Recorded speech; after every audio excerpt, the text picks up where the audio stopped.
Welcome to ICICI Direct. Joining us now is Sandeep Aggarwal, Chairman and CEO of Droom Technology Limited. Growth in the e-commerce world has catapulted exponentially amidst the global pandemic. In India as well, with increased internet and smartphone usage in the urban and rural landscape, the e-commerce space has been fast growing and is poised to grow to $200 billion by 2026. E-commerce has changed the business landscape, fueling consumption by providing direct access to end consumers and creating new job opportunities. With the budget coming at the backdrop of recovery, notwithstanding the Omicron threat, the sector is looking for booster shots, especially around tax laws to help drive overall investments and ease of operations. Sandeep, thanks for joining us today on the show. Sure. Thank you for having me. A very broad, and then of course we move into the sector-specific questions. But what do you think? Could this budget focus more on populist measures, especially ahead of state elections, or would it be growth-focused? In my view, again, I'm a tech entrepreneur, not a statesman, but I think the budget should be focused on economic progress, uplifting the standard of living for the people, and something which can bring economic progress. Independent of election cycles. So in my view, this budget is very, very important, given that globally, we have seen, very precarious environment due to the several waves of COVID and recent sell-off in the capital market, which is also sometime reflection of near-term headwinds. So I think this budget would be very, very important. And I believe that similar to the prior years, the Indian stock market, in terms of overall wealth creation, economic progress has been fairly encouraging. And I hope this budget continues to fuel that growth. Sandeep, as a homegrown startups, largely in the e-commerce space, continue to drive the country to economic revival and growth. I think the big ask really from the space is that the budget should hopefully provide the ecosystem that's necessary for the momentum to leap ahead, right? Absolutely. In India, we have come a long way in last 1 decade in terms of homegrown startups and the startup ecosystem. But still, there are four or five constraints. Again, on a relative basis, they all are becoming better, but there's so much more headroom to improve. Number one, if we can make the capital accessibility more easier, if we can lower the cost of capital. Yeah. Third is if we can improve the infrastructure.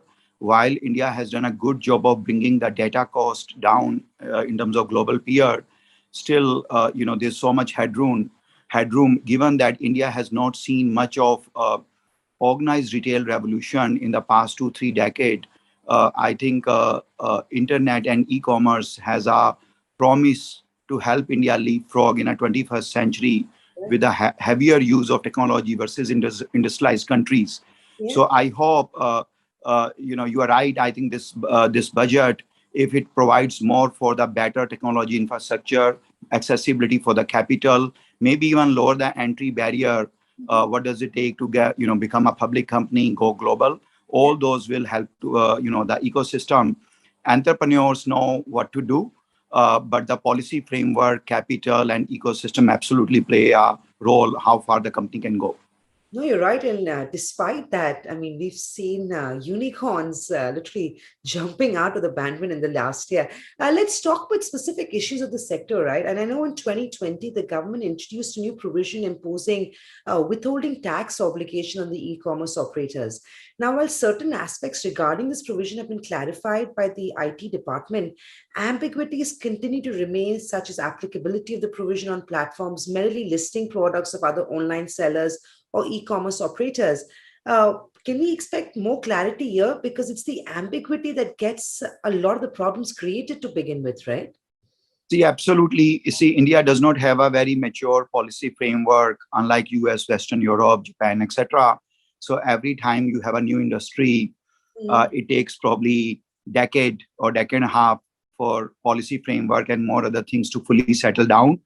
And then what is happening in India, country like India, where the tax collection, any type of direct or indirect tax collection is always a more arduous task. Um, I think I'm not complaining, but e-commerce and internet companies almost become almost like a are expected to behave like a regulator and watchdogs and Yeah. collect taxes on government behalf. So we theoretically get really little bit more penalized. More clarity will obviously help, because in startup companies, while they are, of course, India has created a record number of unicorns. The ecosystem is ballooning. A lot of good things are happening, but still we have limited bandwidth, limited capital, and limited attention span, and so many competing priorities. Yeah. So my only request to government would be use us less often and allows us to just bring more disruption and innovation. You're right. Focus on what matters, really. I just want to continue talking about the taxation space because I think that really is a big ask from the industry. The equalization levy, right? Provisions, I believe, were expanded on the 1st of April 2020 to include the 2% levy on online transactions involving sale of goods, provision of service by NRIs. And now, while certain clarifications were introduced last year, again, there is ambiguity, interpretational issues around the scope and coverage of the EL provision, which still exists. Are you expecting anything on this front? I'm expecting, actually, yes, this topic plus from our category, which I kind of represent, automobile. Also, there has been a lot of ask for lowering the GST. So Yeah. absolutely, the topic which you have asked me twice, I think it's absolutely, that topic requires a lot of clarification.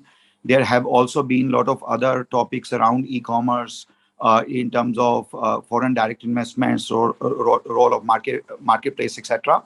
So I'm hoping that this budget will bring some more clarity. Right. Also, Sandeep, I want to talk about the recent emergence of several unicorns that we've seen in the last few years in India. And you will probably be the best person to answer this for me as well. The big challenge is to really give them a path, or give entities like yourself a path to equity markets. And only then is there going to be value creation, right? So, do you think a clear market strategy, a clear sort of a quicker access to public listing, including direct offshore, is the need of the hour, and we could expect some reforms on that front? Absolutely. I've been into my entrepreneurial journey for 11 years and have founded two unicorns. So feel very fortunate. But I think if I can absolutely ask for more, but I have a lot of to thank about what this country has given me. But just to put a context together here, I would say lowering the policy frameworks in terms of creating a company, winding down the Mhm. company getting listed in India or offshore, which absolutely help Indian startup ecosystem. Right? If you things I mentioned towards the beginning in terms of lowering the cost of capital, making it accessible, simplifying the tax regime, all these will help. But I must say one thing. India actually has done a fairly good job where there's no need of tapping into the offshore IPO. As you have seen in the last 1.5 years, there have been a flurry of new age companies going IPO. That was never the case. These new age companies have been around in United States since 1994. Yeah. uh, but you have seen only Indian bound companies going IPO right here in our home stock exchanges in the last 1 year. So I feel this is also an accomplishment, but obviously more can be done to simplify the process to reaching there.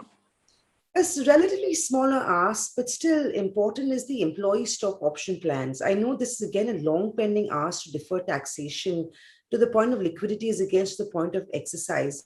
Very relevant, at least in your industry, right? Or in the startup e-commerce space. What are your thoughts? How relevant is Yeah. this? Will anything get done, you think? Thank you for asking that question. Honestly, this is very, very close to our heart. We don't, most of the new age companies, they don't have 2000 acre jameen import, 2000 acre land or imported German machine, right?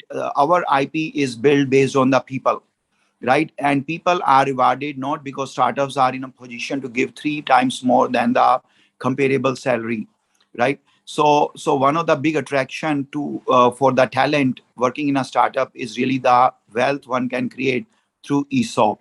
The issue which you have highlighted is a very lingering problem, and it is a single biggest gating factor for how prevalent ESOP can be as a culture part of India's new ecosystem.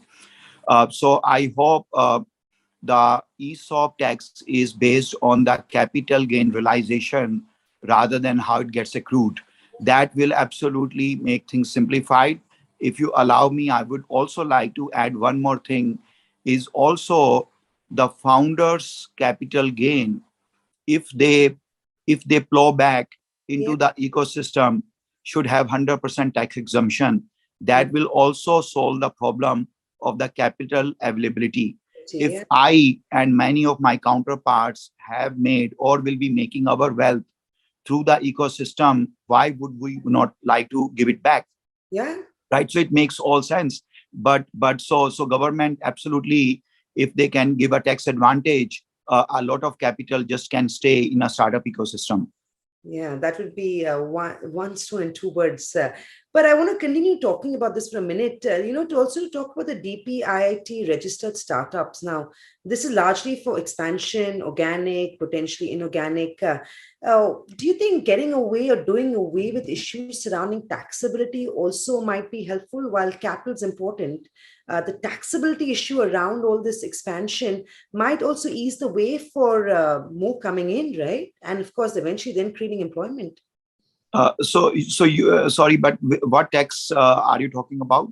I said I was talking about the DPIIT organic and inorganic expansion, which has a lot of the indirect taxations around it and the ambiguity around it. If you're looking at expansion internationally and locally, right? Sure. I mean, yeah, absolutely. You see, generally, if you look at in the since industrial revolution in 1750 until now, most of the time, the best things government can do actually to stay away from the disruption and innovation and let just this happen. None of us are smoking guns or doing something which is not in national interest. But my feeling is for any new industry, for 15, 20 years, if we talk less about policy framework and Yeah. definitely not talk about tax of any kind, can eventually create a lot of wealth for the nation and a lot of new job creation. So anytime you bring the tax or policy, I feel, if it is not there, that's a best case scenario, and if it is least possible, that's a second best. But in a new industries, there are so many things which have to be proven first time, and there's no Mm. and the history does not give us luxury of learning and making less number of mistakes. So government best thing government can do is really keep a tax environment and policy framework extremely startup friendly. Right. Sandeep, I don't know whether you could relate to this, but, the recent, I mean, of course, like you said, because it's such a new age industry, there's no historical data to go by in that sense. We've recently seen that there's been so much of policy changes that keep coming along, and a lot of it is ad hoc and evolving in nature, right? How important do you think is it for the regulators to adapt a more consultative approach, to talk to industry participants like yourself before they, of course, go out and, reduce in order to reduce uncertainty around doing business? So continued policy changes impact the sector. But if it's done in a consultative manner and an ongoing basis with stakeholders, that could be very helpful, I'd imagine, right? Absolutely. I think that's very, very important part. And again, if you look at the global peer group, the size of Indian economy or larger, I mean, that's how things happen. Hmm. Ultimately, the policy framework should be very fair, very transparent, but it should be designed to promote industry, to promote more job creation and more wealth creation. So that consultative approach is very, very important. Again, if I see the glass half full rather than glass half empty, I must say, I spent majority of my adult life in Silicon Valley, and I've been living in India for last 11 years. I think directionally it has gone up. I receive more often inbound queries from the trade bodies who are basically going to give their inputs to the government for the upcoming, policy decisions. So I'm noticing that collaborative approach is absolutely on the rise. It may not be at par with the global peers, but it's absolutely on the rise. And it's very, to your point, it's absolutely very important. Very lastly, Sandeep, while you represent there's clearly an overlap, right, between auto and e-commerce, and you're on the receiving end to a very large extent. I just want to get a sense from you of what can we expect from the auto sector. I mean, two-wheelers have been seeing buying in the listed pace. There is an EV push. Any favorable outcome from the budget that's expected for the auto space, two-wheelers in particular, potentially four-wheelers as well? See, absolutely. If you just allow me, last 3-4 years, or maybe last 5-7 years, government's unnatural push towards towards electric vehicle, just before the ecosystem was ready. A shift from BS4 fuel emission to BS6, and many other policy framework, GST, demonetization, etc., have been quite, I would say, horrific for the automobile sector, which almost account for 50% of the total India's manufacturing. And philosophically, I would say that no country has ever achieved economic freedom unless it has given transportation freedom to its people. Right? In India, while it is the fifth largest automobile market in the world, it is 60th plus in terms of per capita vehicle availability. So if you want economic progress and you want higher adoptability of automobile on a per household basis, obviously framework has to be very, very harmonious, very, very encouraging. So 3-4 things we would like in this budget to see. Number one, let the electric vehicle adoption happen at its own pace based on country's unique structural advantage and constraint. Right. Second thing is, I think the GST, if can be lowered in terms of when the ownership change hand, will tremendously help this country. Third is, even in the 21st century, the automobile registration and the transfer is restricted to 50-100 kilometer radius. If I'm moving from New Delhi to Bangalore, it is not easy, or it's not cheap for me to now get a Bangalore license plate number. So can we encourage interstate transfer? That would help tremendously. Another is, India has 1,000 plus RTO. Some places you can get a transfer in 15 days, some places in 60 days. Can we come up with a well-defined service level agreement, right? And overall digitization, especially in terms of vehicle history and what data is available. These 4-5 things absolutely will help this very, very important industry for the country. Indeed, Sandeep. I think we've covered most aspects, but anything else that's on the ask list that I've missed out? No, I think you covered a lot of aspect. I feel, I think just in general, I hope this is a very, very progressive budget because the government stimulus packages globally have helped humanity and economy to withstand the headwinds we are seeing since March 2020. There are a lot of signs. I'm not a medical expert by any means, but there are more signs that perhaps, it's already from pandemic, it's endemic, but COVID has taken a lot of toll. So I hope this budget really paves the way for a very expansionary policy, which India badly needs. Indeed, but if you look at what's happening globally, I think everyone's moving in the other direction. With the current account deficit also at an 8-year high, I think rising inflation, higher crude, state elections, it's going to be a tightrope for the finance minister to walk this year. But great talking to you, Sandeep. Good luck. You've got a very busy year ahead with expectation. We'll hopefully see you soon on the IPO space as well. Thank you. Sure. Thank you for having me. Thanks, Sandeep. Thank you. Investments in securities market are subject to market risks. Read all related documents carefully before investing. Subscribe to our YouTube channel and click on the bell icon to never miss an update from ICICI Direct.